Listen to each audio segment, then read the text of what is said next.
मान लीजिए कहीं किसी की जान चली जाती है, सबसे पहले दिमाग में क्या आता है? मर्डर, है ना?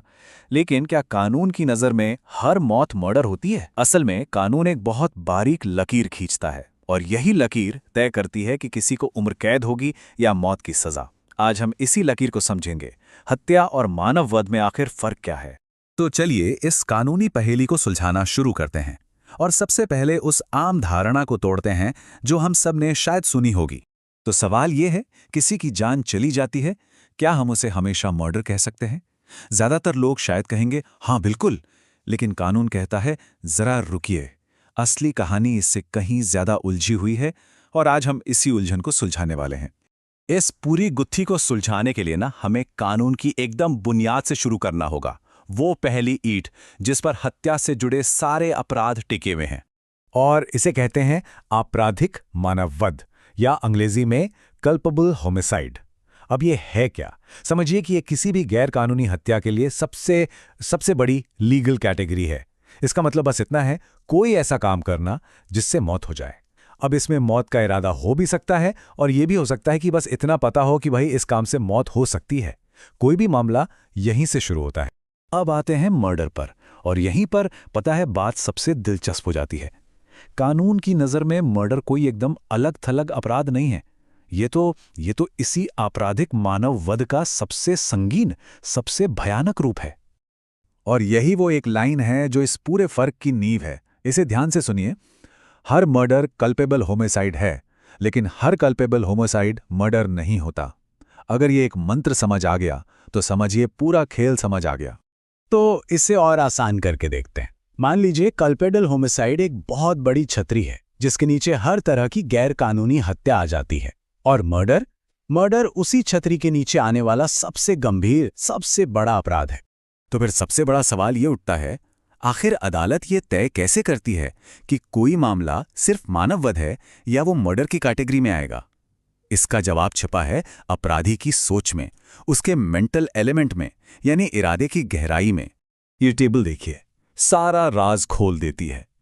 मानव वध में इरादा हो सकता है, मतलब मे बी, लेकिन मर्डर के लिए इरादा एकदम मजबूत और पक्का होना चाहिए।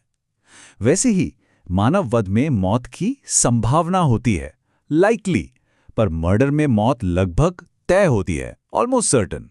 इरादे की यही जो शिद्दत है ना, यही वो पतली सी रेखा खींचती है जो दोनों को अलग करती है। तो ये तय करने के लिए कानून एक 4 क्लॉज टेस्ट का इस्तेमाल करता है।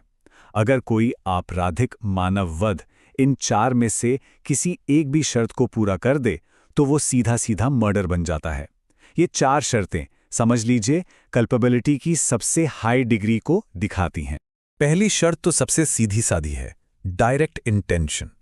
मतलब काम सीधे सीधे किसी की जान लेने के इरादे से ही किया गया हो। जैसे ए ने बी को मारने के लिए ही गोली चलाई। यहां इरादा एकदम साफ है, कोई शक शुबा ही नहीं। दूसरी शर्त है नॉलेज। यहां इरादा ऐसी चोट पहुंचाने का है जिसके बारे में अपराधी को अच्छी तरह पता है कि ये जानलेवा साबित होगी। यहां ज्ञान या नॉलेज सबसे जरूरी शब्द है। उसे पता था कि वो जो कर रहा है उसका नतीजा मौत हो सकता है। अब ये तीसरी शर्त, ये बहुत महत्वपूर्ण है। इसमें इरादा ऐसी चोट पहुंचाने का है जो अपने आप में ही मौत के लिए काफी है, in the ordinary course of nature. जैसे किसी के दिल में चाकू घोंपना। अब यहां अपराधी क्या सोच रहा था वो उतना मायने नहीं रखता, उसका काम ही इतना घातक है कि कानून उसे मर्डर ही मानेगा।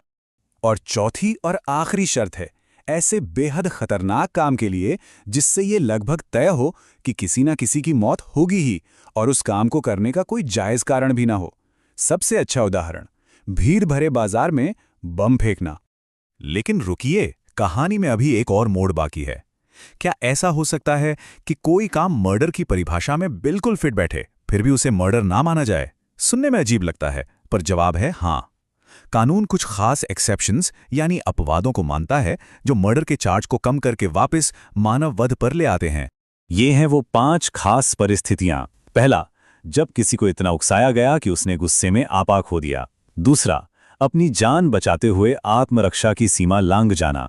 तीसरा, कोई सरकारी कर्मचारी जो नेक नियत से अपनी ड्यूटी कर रहा हो। चौथा, बिना किसी पुरानी दुश्मनी के अचानक हुए झगड़े में किसी की जान चली जाए। और पांचवा, कुछ बहुत ही रेयर मामलों में, जब मरने वाले ने खुद ही अपनी मौत की सहमति दी हो। तो हमने ये सारा कानूनी हिसाब किताब तो समझ लिया, लेकिन असल सवाल ये है, इस अंतर से आखिर फर्क क्या पड़ता है? ये इतनी बारीकियां जरूरी क्यों हैं? इसका जवाब सिर्फ एक शब्द में है, सजा। और ये चार्ट देखिए, फर्क जमीन आसमान का है। लापरवाही से हुई मौत पर जहां 2 साल तक की सजा है, वहीं मानव वध के लिए सजा सीधी उम्र कैद तक जा सकती है। लेकिन मर्डर के लिए सजा है उम्र कैद या फिर मौत।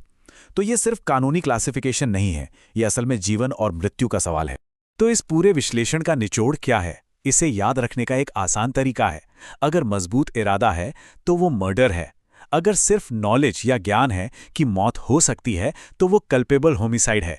अगर सिर्फ लापरवाही है तो वो एक अलग, कम गंभीर धारा के तहत आता है। और हां, अगर मौत नहीं हुई तो वो हत्या का प्रयास यानी अटेम्प्ट टू मर्डर माना जाएगा। तो अगली बार जब कोई क्रिमिनल केस की खबर सामने आए तो ये सवाल जरूर सोचना चाहिए, असली कहानी कहाँ छिपी है? जो काम किया गया उसमें या उस काम के पीछे की नीयत में? अब इस नजरिए से देखने पर शायद हर कहानी थोड़ी अलग नजर आएगी।